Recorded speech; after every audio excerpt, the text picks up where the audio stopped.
Hello and welcome to Single Parent Success Stories. Today's guest is Phoebe Leona. Her mission in life is to offer transformational experiences so people have a greater sense of purpose and belonging. She is an embodiment guide, a yoga teacher, dancer, author, and a TEDx speaker. Welcome, Phoebe. It's a pleasure to have you. Thank you so much, Irina. It's so good to be with you today. Thank you. So, how are you today? How was your weekend? Oh, my weekend was really lovely.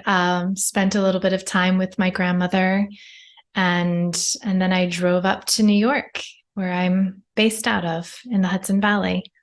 Oh, nice, nice. Well, welcome. So please share with us who is Phoebe and how did you get to do what you do now? What happened? What led you on that path? That's such a big, broad question. But who am I? Well, aside from the two sentences that you already shared with the world, I really find joy through helping people transform in many different ways, but I usually love it through the movement practice. I find a lot of joy through my own healing journey, which I can tell you a little bit about my story in a little bit, but it was such a pivotal time in my life that I had, as I was going through my childhood, to have movement, particularly dance, as my own healing modality at that time. And really, I didn't see it as a healing modality. I was just, a young child who enjoyed dancing. And so when I would, want to experience joy or share joy with other people, I usually was dressing up and dancing around and, going to dance classes and performing for my family, recruiting everybody else to get in there. And so, but what I also realized as I continued on as an adult and I was teaching Pilates and yoga, and then I was helping other people through their own journeys. Yeah, they came through many different doors. It might have been a physical door of, getting fit, maybe recovering from an injury. It might have also been more of a door of spirituality or personal development. But whatever door these people would come in through, we would use movement as our language to transform. And when I started to work with other people, and then I kind of dealt with a lot of my own heartbreak about 10 years ago when I was going through a divorce and I lost my father, who died in his sleep rather suddenly. It was an invitation to really go deeper into my healing journey. And when I was going into that, and again, I had already been teaching for years and years prior to that, but I realized I was starting to connect the dots of how the movement, particularly dance back then, was this healing modality for me, because when I would deal with my father, who dealt with pretty severe PTSD from being a Vietnam veteran, he would have flashbacks and rage, and it was rather scary to live with him at times. He was a very loving human, loving father, but there were just these times that he would, the PTSD really got to him. And so I used the dance to heal myself. Just intuitively, I would go into the room, I'd close the door, I'd turn the music on, and I thought I was just hiding from Dad. But really what I was doing was I was finding my way to process the emotions that were his, that I was picking up on, my own emotions that I didn't know how to deal with, my own anger, my own sadness, my own confusion. And I would just dance my way to experience joy again. And so now that I've sort of connected these dots and seen how I was intuitively teaching from that place the whole time, I've really stepped into it, the past 10 years of making that more intentional in how I offer my services to the world. Oh, wow. That's such a story. Wow. And Yeah. what led you to do it? It's amazing. What makes you happy? What makes me happy? So many things make me happy. I mean, right there is dance, movement in general, being with people that I absolutely love and cherish, like my family. I'm very grateful to have my mother, my grandmother, my sister, and aunts. So I have a very maternal side of my family is very strong and loving and very prominent in my life.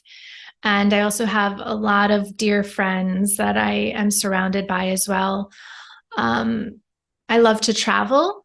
So that makes me happy, being able to, it comes really from that place of curiosity. I love learning about different parts of the world, different cultures, different people and how they live. But I also enjoy and be happy at home. I'm also somewhat a homebody. And, you know, I have always been a secret introvert. Like I push myself to go outside and be outgoing, but I also love staying at home and having that nurturing space. So the pandemic was actually kind of a blessing for me to be able to do that, give myself permission to be there and experience joy at home more than I usually had given myself before. Yeah, totally. For introverts, I think pandemic was great because they finally could be by themselves without having to commute anywhere or interact with others. Like, oh, good. This is a dream. All the other stuff of pushing myself to go out to the parties and to go to the social engagements, to go to, you know, teach 10 different studios at that time. Yeah, it was just it was like, yeah, I can stay home. Yeah, I'll do that. And what is your favorite spot to travel to? You have a favorite one? There are lots of places that I enjoy for very many different reasons. I lived in Costa Rica for a period of time. And so there's something very dear to that place because it was where I went to after I dealt with my dad passing away and going through my divorce. So it was very healing. And I've gone back there several times. So it has a special place in my heart. But I also absolutely love Spain. I've been to Spain a number of times in different areas. And I always, like, even when I was younger, I always thought that I was going to live in Spain. I have no reason. I don't necessarily know why, but I always used to tell people that I was, going to live in Spain. So I love Barcelona. And then Bali calls me a lot. I've been there a couple of times leading retreats there.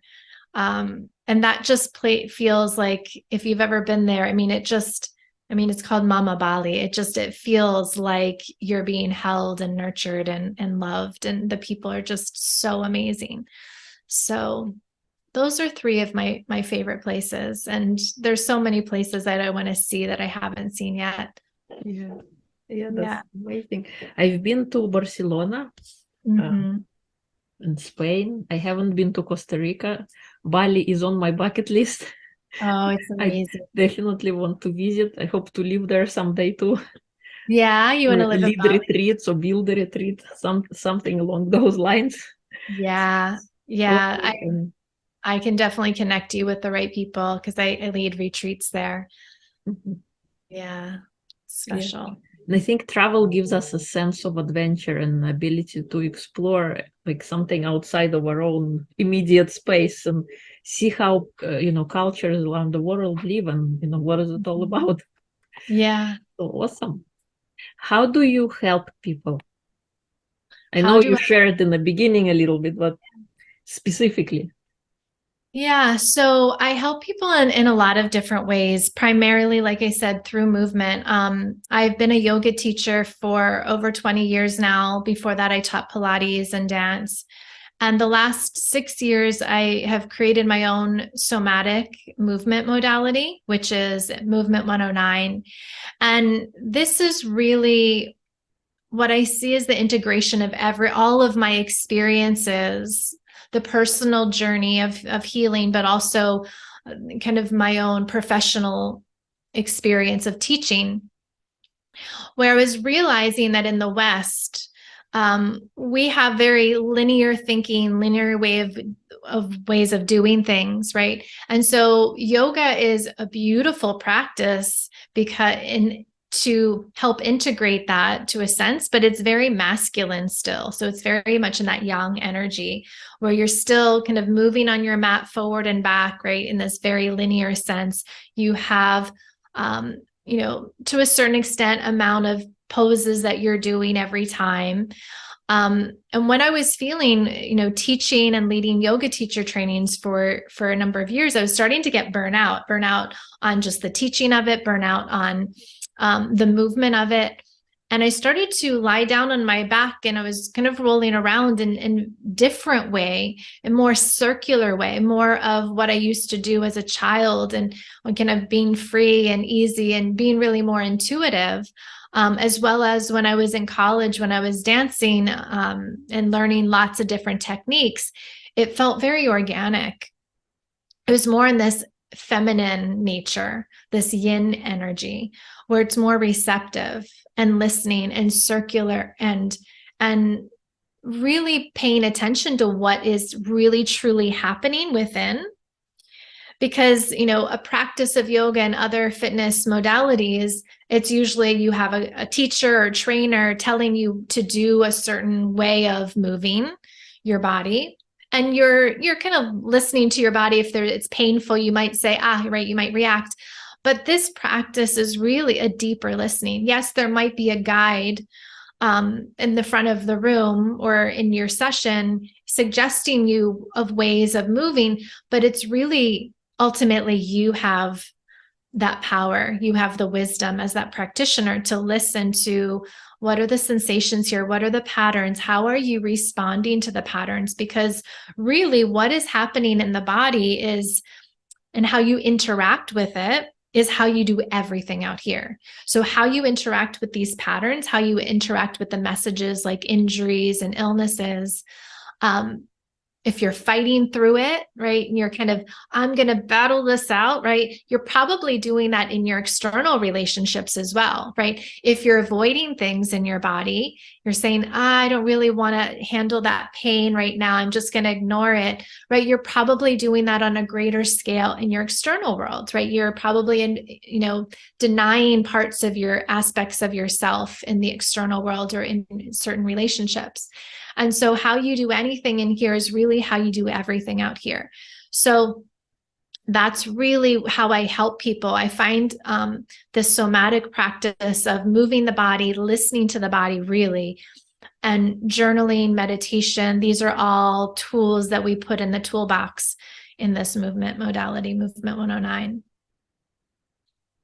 I love it. And the fact that you combine everything, and you're so right about in the Western world, everything's being linear, and this is how we see things. Just this is either black or white. There is nothing in between. Yeah. And the fact that you bring in together, everything, like our emotions or how we relate to our body. Oftentimes we take a body for granted, just like you say, we don't appreciate the things that we have. I did not appreciate the simple act of walking until I dislocated my knee. I'm totally fine now. But it's simple thing that you expect, like drinking water. It's just walking. Who cares, right? It's supposed to be there. And then when you don't have it anymore, then start paying attention. It's like, Exactly. I should have been listening.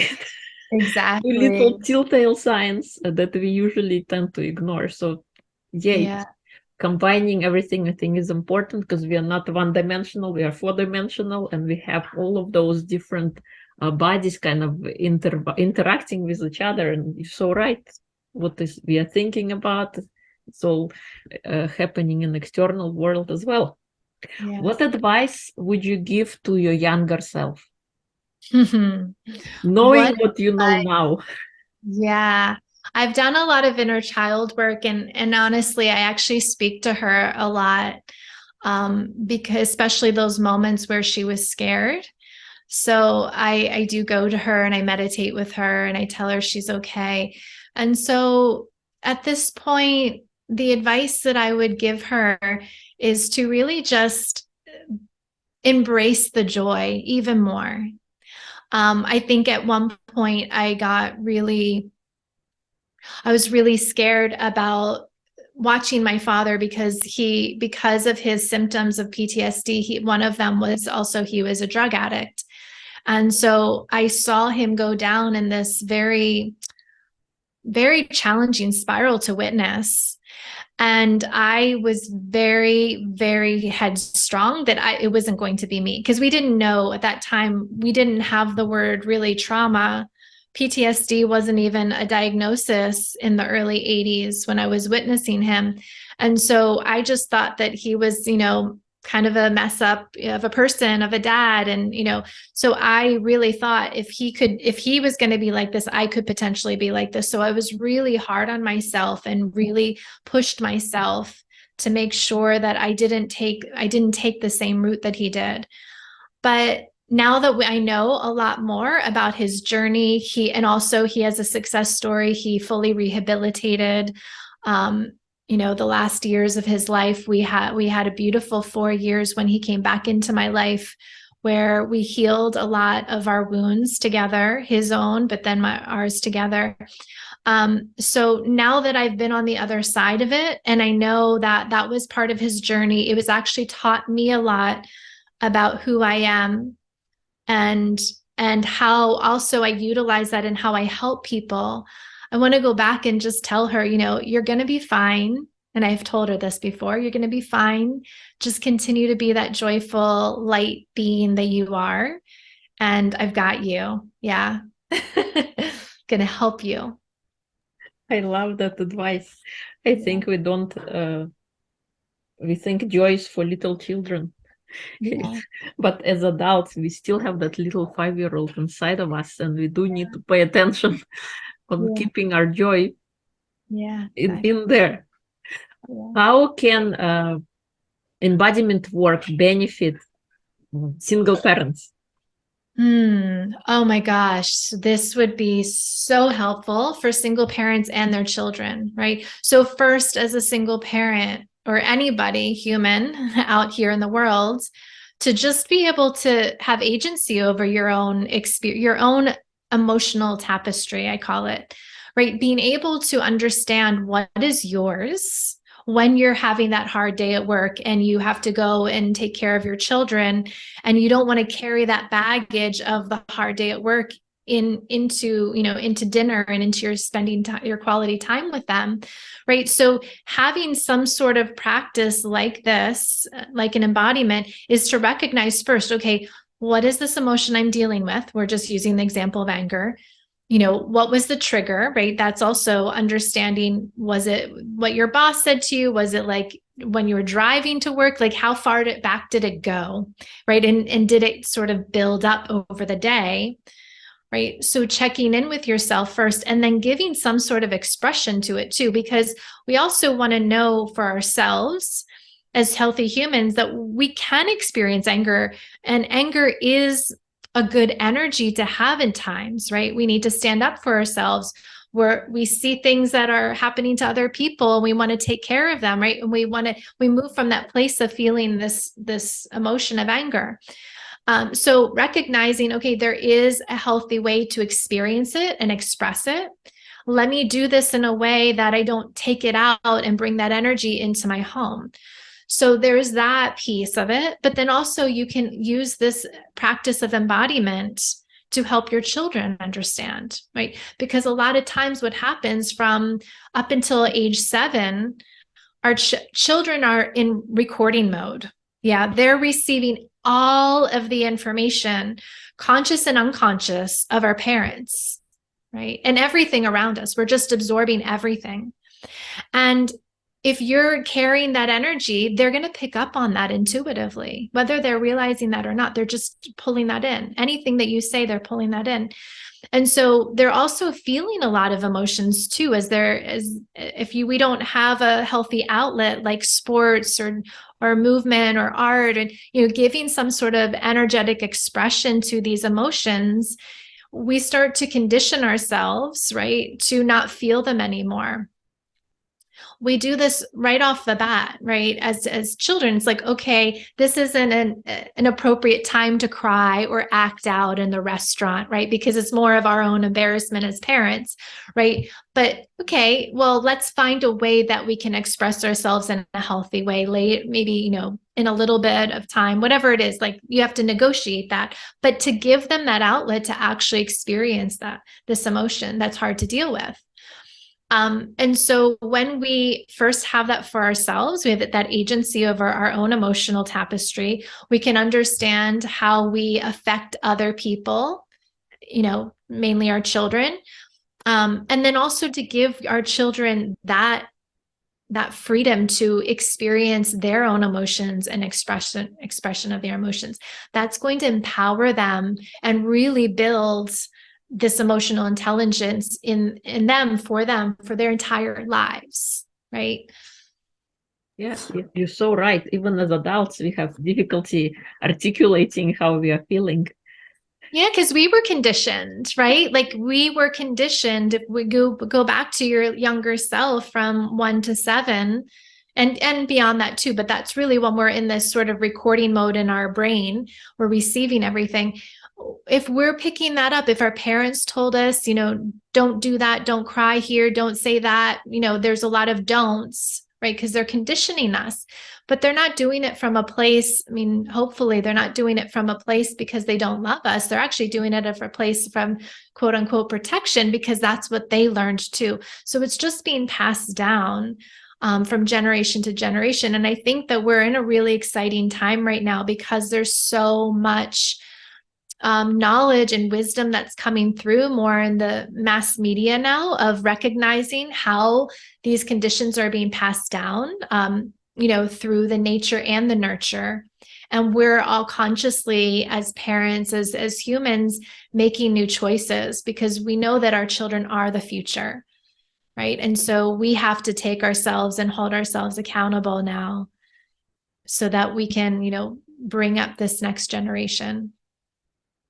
Yes, so true. Couldn't agree more with you. Yeah. What is your number one superpower, if you had to pick one? Oh, my number one superpower.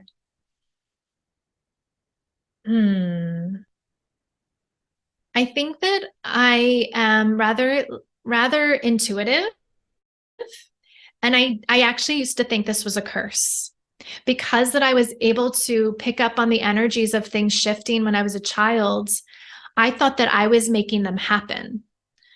So when my father went into a rage, but I felt that energy shift before there was any action, right? There was the evidence that he was angry. I felt it. And so when I felt it and I saw it, then I thought, oh my gosh, I thought this. And so I thought that I was creating, but all I was doing was I was so tapped into what was happening in my surroundings. And so it took me a really long time to come to terms with, this isn't a curse. This is actually a superpower. I can really tune into what my energy is and what other people's energy is in my field, right? And I can choose to set a boundary if it's not a safe experience, but I can also choose to lean into somebody because maybe there's something that they're not saying and I know that they need help. And I can, be there and of service in a way that, not necessarily breaking through and saying, haha, I know what you're going through, but like just being there and supporting them and tapping into that and being that support. So it feels more like a superpower now that I've been claiming more and more. I love it. I think that's amazing superpower, because oftentimes we'd rather trust figures of authority than trust our own inner guidance system or intuition. So kudos to you for listening to yourself and fine-tuning that and making it, part of your own amazing superpower.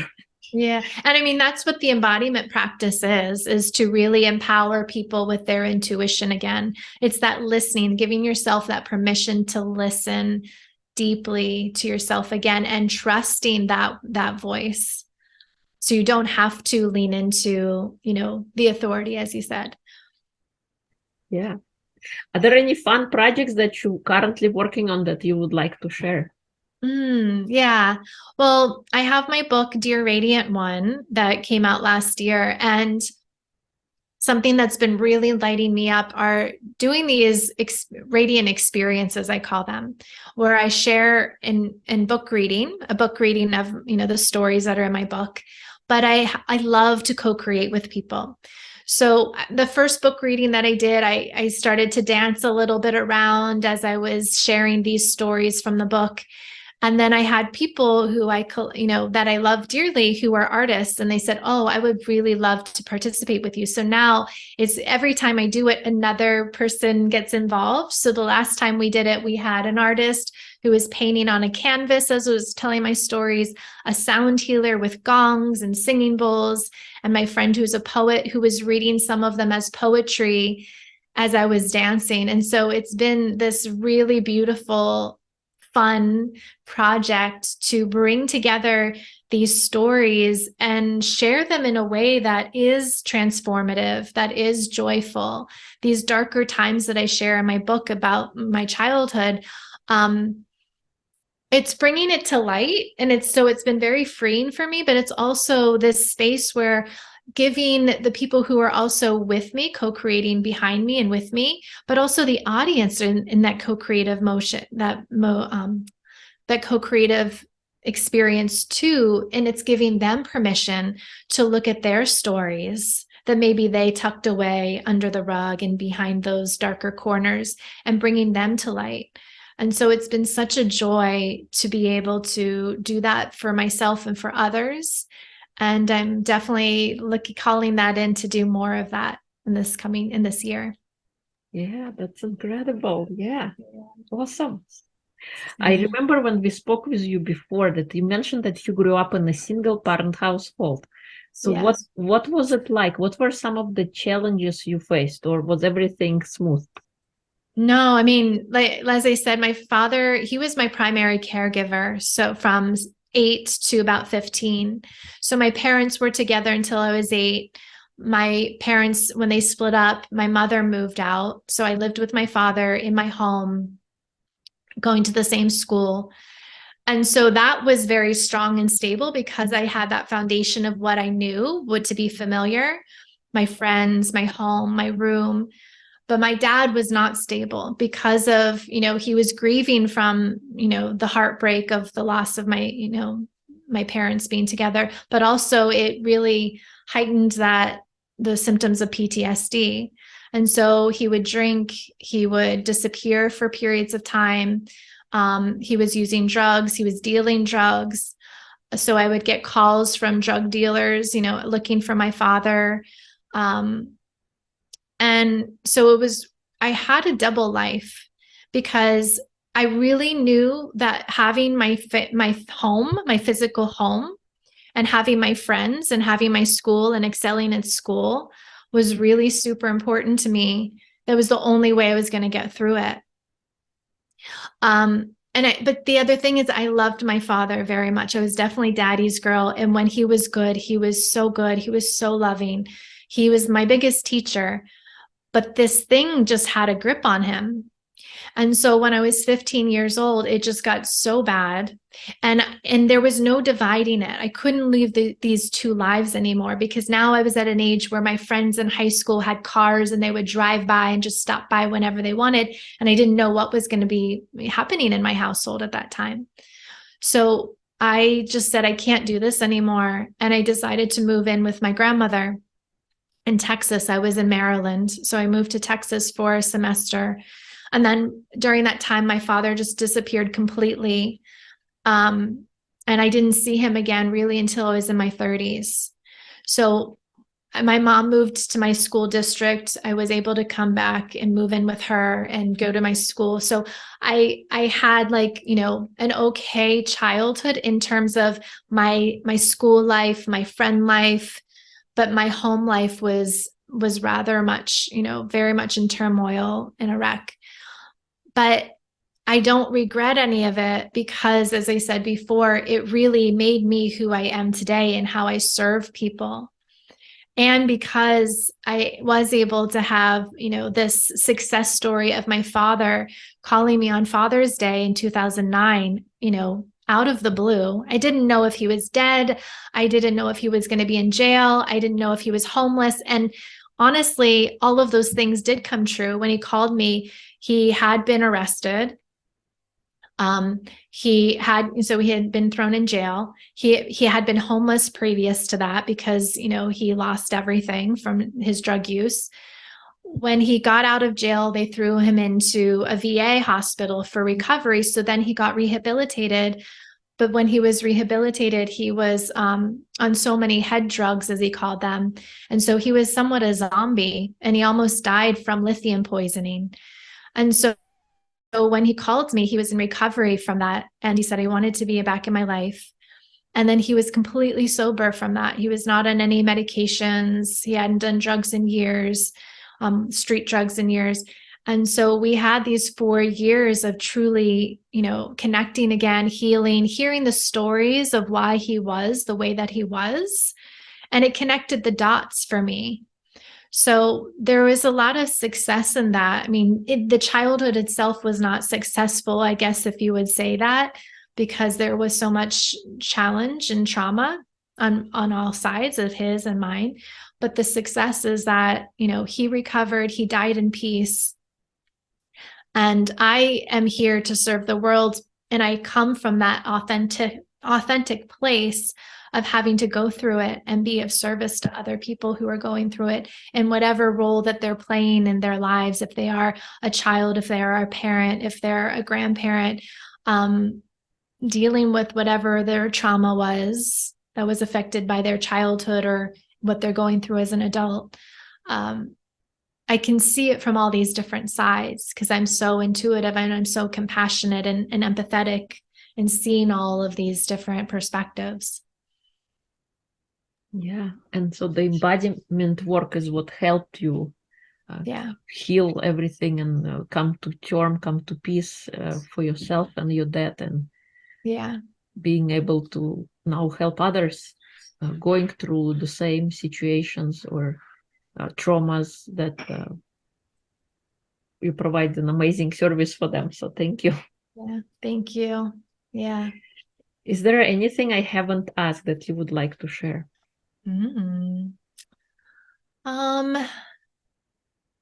Feels good to be where we are right now.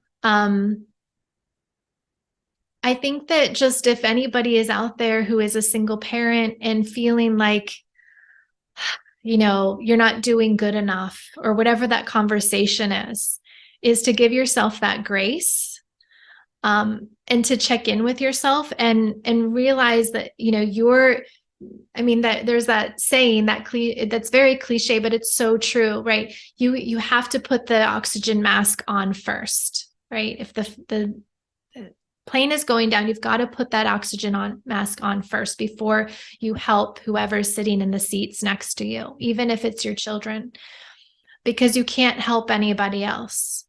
And so when we're in that place, especially if you are a single parent listening and feeling challenged and having that negative thought of I'm not doing good enough, or I can't do this and blah, blah, blah, put the oxygen mask on first. Take care of yourself. Trust that you're doing the best that you can. If you are not, if it's very obvious that you're not and you can do better, hold yourself accountable, and not in a mean way, but really loving, tenderly way. Because when you fill your cup, you will automatically fill your children's cups up too, right? They're going to see that. They're going to see the glow in your skin. They're going to see the smile on your face. They'll feel that in their heart. And so when they feel that in the heart, you don't have to do anything else, right? It's just going to be in the ether between your household and your household. And then once your cup is full and they really need you for something beyond that, you'll be there to serve them.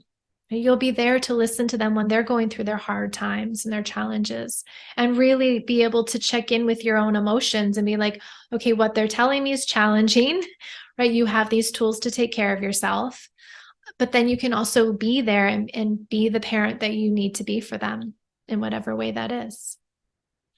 Yes, I totally share your message and agree with that we must fill our cup first, because if we are miserable, then everything else around us is miserable too. Yeah. My mom used to complain a lot. And I remember, I used to call her out on it. I was like, you're complaining all the time, and it's such a bummer. And, I'm grateful that she checked herself, right? She was like, Yeah, you're right. Okay, got to change that. Yeah, and she, whatever she did, I don't know what she physically did to do that, but I did see that shift. And, your children are that reflection. Your children are the reflection. And so when they're coming to you and saying things, listen to them, because they are giving you, your biggest teachers. You're their teacher too, but they're also your biggest teacher. So listen to them. If they are saying things, calling you out, there's probably some truth there. You're right. We are like mirrors of each other. Everybody who comes into our life, we reflect back to what we have inside. And sometimes it's a hard pill to swallow because, like, I have this inside. Really? I know. Yeah, exactly. Really challenging. Yeah. If people would like to connect with you, learn more about you, where would they go? Yeah, they can definitely find me at my website, phoebeleona.com, just my name.com. And I have my book there, Dear Radiant One. We can, there's opportunities to work together in group settings and one-on-one settings. And I just love working with people and helping them feel more embodied, right? Be in their body, be with their emotions, and so that they can thrive in life, whatever roles that they're playing, parent, business owner, daughter, whatever it is, right? Whatever role you're playing, have many roles, but thriving in all of these roles. Yeah, thank you. And we'll include everything in the show notes. Thank you. Thank you so much for coming on, sharing your wisdom and sharing your work and your message. I'm really grateful that you have been a guest here. Thank you so much. Thank you so much for having me, Irina. And it's such a joy. And thank you for holding this space for single parents. It's really important to have that space. Yeah.